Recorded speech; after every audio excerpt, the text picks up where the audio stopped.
வணக்கம்மா. இன்றைக்கி நம்ம வீடியோவில் மீன் குழம்பு எப்படி செய்யுதுன்னு பார்க்க போகிறோம்.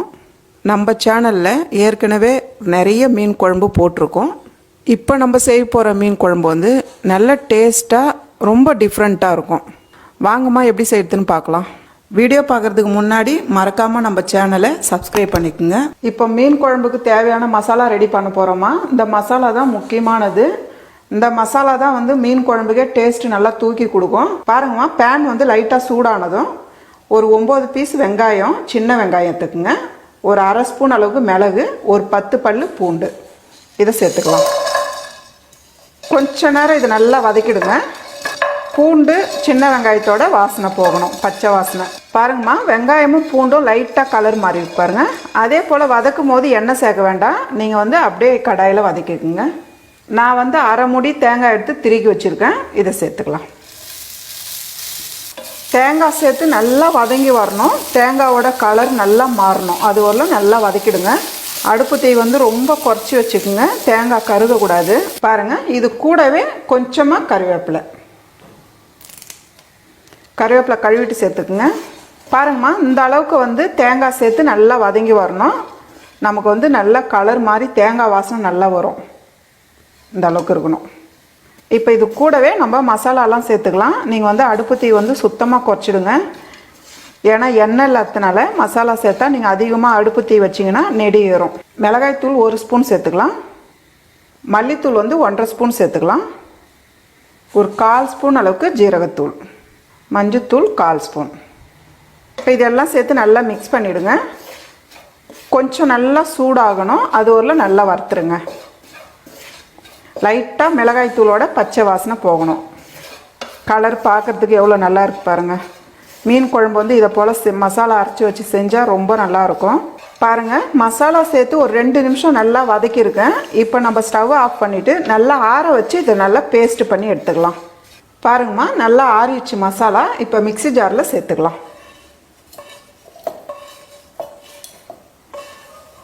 ஃபஸ்ட்டு நம்ம ஒரு அரை அரைச்சி எடுத்துக்கலாம். பாருங்கள், இதை போல் ஃபஸ்ட்டு அரைச்சிடுங்க.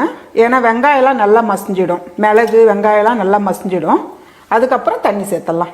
பாருங்கள், ஒரு அரை கப்பு தண்ணி சேர்த்து நல்லா பேஸ்ட் பண்ணிவிடுங்க. நல்லா நைஸாக அரைச்சிடணும். பாருங்கம்மா, இந்த மாதிரி தண்ணி சேர்த்து நல்லா அரைச்சிடுங்க. நம்ம வந்து மசாலா இந்த மாதிரி தேங்காய்லாம் வறுத்துட்டு அரைச்சோமா நம்ம வந்து மீன் குழம்புல தேங்காய் சேர்க்கறதே தெரியாது. கடாய் சூடானதும் இந்த மீன் குழம்பு வந்து நான் நல்லெண்ணெயில் தான்மா செய்ய போகிறேன். நான் வந்து ஒரு 4 ஸ்பூன் அளவுக்கு நல்லெண்ணெய் எடுத்துருக்கேன். பாருங்கள், எண்ணெய் சூடானதும் கொஞ்சமாக வெந்தயம் சேர்த்துக்கலாம். பாருங்கள், வெந்தயம் வந்து நல்லா செவந்துருக்கு பாருங்கள். நான் வந்து 100 கிராம் சின்ன வெங்காயம் எடுத்து கட் பண்ணி வச்சுருக்கேன். இதை சேர்த்துக்கலாம். இது கூடவே கொஞ்சமாக இஞ்சி சீவல், ஒரு 10 பீஸ் பூண்டு எடுத்து சீவல் போட்டு வச்சுருக்கேன். இதையும் சேர்த்துக்கலாம். 2 பச்சை மிளகாய் நீட்டு வகையில் கட் பண்ணியிருக்கேன். இதையும் சேர்த்துக்கலாம். கூடவே தேவையான அளவு கருவேப்பிலை. இப்போ இதெல்லாம் சேர்த்து நல்லா வதக்கிடுங்கம்மா. பாருங்கம்மா, வெங்காயம் வந்து இந்த அளவுக்கு நல்லா வதங்கி வரணும். நல்லா சுருண்டு இருக்குது பாருங்கள். அதே போல் இந்த மீன் குழம்புக்கு முடிஞ்ச வரலும் சின்ன வெங்காயம் சேர்த்துக்குங்க. உங்களுக்கு சின்ன வெங்காயம் கிடைக்கலன்னா நீங்கள் பெரிய வெங்காயம் சேர்த்துக்கலாம். 2 பெரிய தக்காளி பொடியை நறுக்கியிருக்கேன். இதையும் சேர்த்துக்கலாம். பாருங்கள், தக்காளி சேர்த்து நல்லா வதக்கிடுங்க. நல்லா தக்காளி குழஞ்சிடணும். அது ஒரு நல்லா வதக்கிடுங்க. பாருங்கம்மா, தக்காளி சேர்த்து இந்த அளவுக்கு நல்லா மசிய வதக்கிடுங்க. நல்லா குழையாயிடுச்சு பாருங்கள் தக்காளி. இதை போல் தான் இருக்கணும். இப்போ அடுப்பு தீ வந்து கொஞ்சம் குறைச்சி வச்சுடுங்க.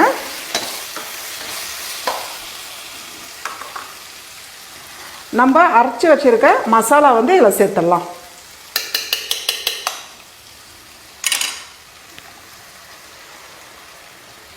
பாருங்கள், மசாலா சேர்த்து மிக்ஸ் பண்ணிவிடுங்க. நமக்கு வைக்கும் போது நல்லா கிரேவியாக வருது. பாருங்கள், நான் வந்து ஒரு பெரிய நெல்லிக்காய் சைஸு புளி எடுத்து தண்ணியாக கரைச்சி வச்சுருக்கேன். இதை வந்து மிக்ஸி ஜாரில் சேர்த்துடலாம். மிக்ஸி ஜார் தண்ணி ஊற்றி கழுவுறதுக்கு பதில் புளி தண்ணி ஊற்றிடுங்க. பாருங்கள், இந்த புளி தண்ணி இதில் சேர்த்துடலாம்.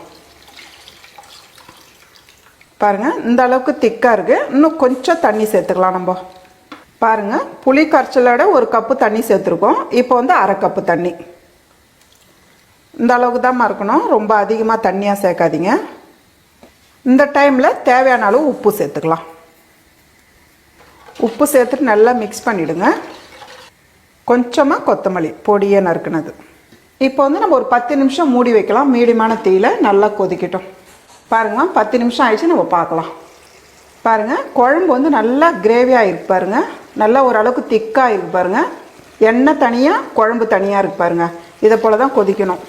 அப்போ தான் வந்து மீன் குழம்போட டேஸ்ட்டு ரொம்ப நல்லாயிருக்கும். நல்லா மிக்ஸ் பண்ணிவிடுங்க. இந்த டைமில் நம்ம மீன் சேர்த்துடலாம். நான் வந்து 1/2 கிலோ வஞ்சர மீன் எடுத்துருக்கேன். இந்த வஞ்சர மீனில் வந்து நான் 2-3 பீஸ் கூட வால் தலைலாம் சேர்த்து நான் குழம்பு வைக்கிறேன். இது போல் வால்லாம் சேர்த்து வச்சோமா ரொம்ப நல்லாயிருக்கும். பாருங்கம்மா, இப்போ வந்து நம்ம மீன் சேர்த்துடலாம்.